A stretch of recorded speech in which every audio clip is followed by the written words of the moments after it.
Hello， 大家好，我是店家阿伯。4月2日，2022 LCK 春季赛迎来了 T1 与 GN 的总决赛。而作为在决赛前依旧保持着不败金身的 T1，能否以全胜战绩夺冠？Faker 又是否能够加冕 LCK 10冠王，成为了这一场比赛最让人期待的事情。最终 Faker 与他的 T1 并没有让粉丝们失望， T1 凭借着3-1的总比分轻松击败了 GN， 完成了春季赛全胜夺冠的壮举。而 Faker 也正式加冕成为了 LCK 的10冠王。与此同时，这也是 T1 在时隔707天之后再次夺得联赛冠军。不得不用那句老话来感慨，你李哥还是你李哥。首局比赛前期双方没有拉开差距， T1 经济稍微领先，但小龙落后。24分钟的大龙团中， GN 有点冒险，虽然成功拿龙，但是被 T1 打出了0换5，局面彻底落后。小吕布女警输出拉满，让 GN 迎来溃败。最终 T1 在29分钟团赢 GN 后成功一波。从第一局比赛来看， T1 在团队性和执行力方面是完全碾压了 GN， 而第二局 T1 的阵容则有点整活，上路卢锡安打阿卡丽，打野皎月，中单瑞兹加下路金克斯，阵容突出一个头铁，没有了上局的掌控力。这局 T1 中期打得有点乱，给了 GN 太多的机会。Faker 瑞兹存在感也是比较低，后期的池地彻底爆发，35分钟猛烈输出，帮助 GN 打团战， GNG 成功扳回一城。进入第3局， Faker 果断放弃瑞兹，效果太明显。这局比赛的剧情可以说跌宕起伏，虽然 T1 建立了巨大的经济优势，但随后 GN 抢龙成功，管泽员直接激动到大喊抢到了，不难看出他是真的想让 GN 赢。随后 GN 后续拿到水龙魂，但是却被 T1 后面打出1换4赢下团战， GN 直接溃败，遗憾输掉比赛。不吹不黑，小吕布的手感是真的火热。而进入决胜局，阿克尚开局持续压制凯南，在看到对方打野佛耶格在上路野区之后依旧牵压，最终被赶来的佛耶格收下一血。7分半 T1 依旧围绕上路展开攻势，佛耶格继续在蓝色方上路1塔右侧草丛埋伏，配合凯南最后一发技能再度击杀阿克尚。紧接着盲僧在上下路的野区被2次击杀， GN 再度在游戏的开局阶段处于较大的劣势。在 T1 持续将早期的上中野优势持续滚雪球之后，比赛逐渐进入到了 T1 最为熟悉的运营节奏。尽管在14分钟 GN 下路2人击杀了金克斯，但是丝毫没有对场上的局面造成太大的影响。17分半开始，双方在第3条小龙处展开团战， T1 收下本方的第1条小龙之后再度击杀了盲僧。20分钟，双方在中路展开大团战， GN 直接溃败。在只换掉了对手的锤石之后，本方5名英雄全部阵亡，并且将刚刚出生的大龙交到了 T1 的手中。双方此时的经济已经被拉开到了超过1万的巨大差距。27分钟， T1 中路强推， Faker 从红 buff 野区杀出，直接打乱了 GNG 的阵型，最终一波结束，拿下了本局比赛的同时，将 LCK 春季赛的冠军头衔拿到手中。而本次的 FMVP 也是给到了 T1 打野 Warner。 赛后 Warner 与辅助 Carriel 在赛后也是直接激动的哭了，喜极而泣，泪洒舞台。赛后采访中 Faker 也是说出心声，队友们都很给力，我算是躺赢了，时隔很久拿到冠军，看到这么多粉丝，这么多熟悉的面孔，真的很开心幸福。对 MSI 的话，这是我第一次在韩国本土参加国际性赛事，我会尽全力打得最好的，拿到好的成绩。 Faker 这一番话也是让粉丝泪目了。然而就在 Faker 加冕10冠王的同时， LPL 迎来了一条坏消息。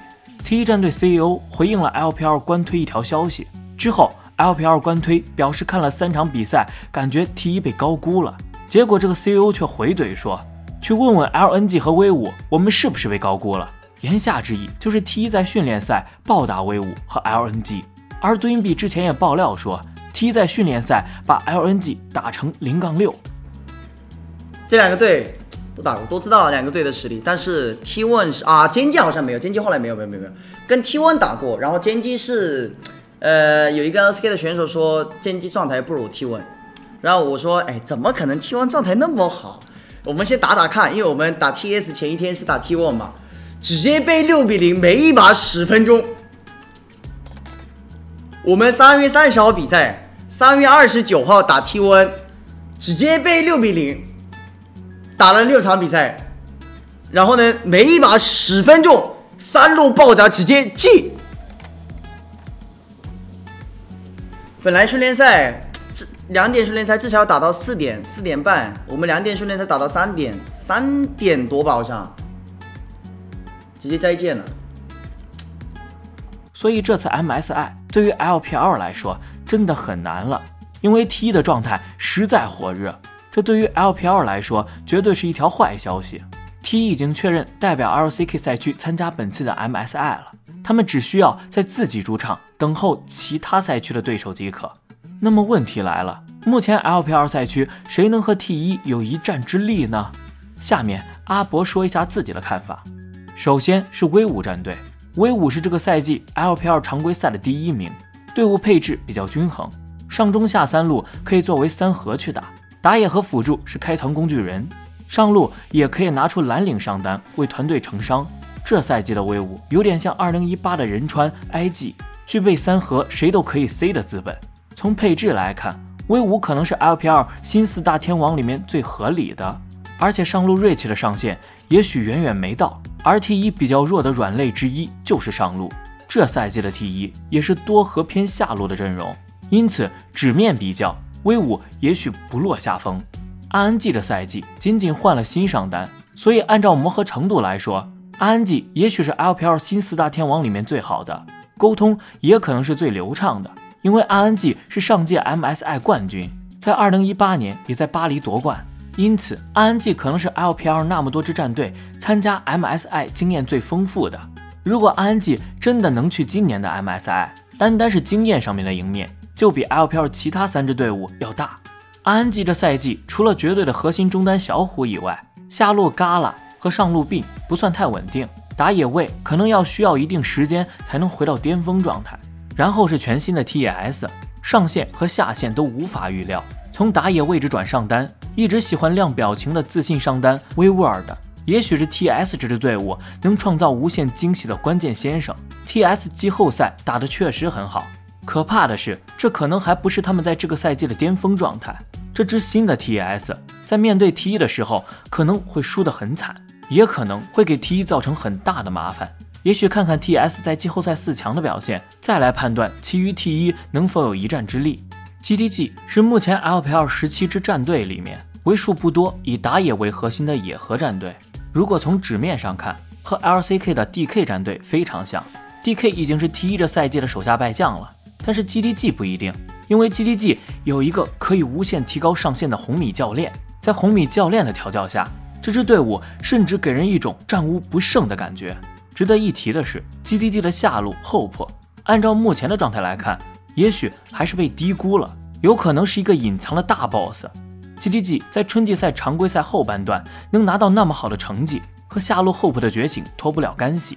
而且 GTG 还有一个野心勃勃的辅助 Missing， 去年 WE 只差1步之遥未能晋级世界赛的遗憾，也许会依靠投靠了新东家后的 Missing 来弥补。而369越打越好，越打越自信， BO5 里用了5个不同上单英雄，天使都敢拿，面对 T1 上单又何尝不敢打呢？因此综上所述，目前来看 LPL 新4大天王里面，和 T1 应战能拿下 T1 的概率由高到低排列如下：威武大于 GTG， 大于 TS， 大于 RNG。 当然这仅代表阿博个人观点。最后，对于此次 T1 全胜夺冠以及 LPL 赛区哪个战队能与之一战，大家有什么想说的，欢迎在评论区探讨哟。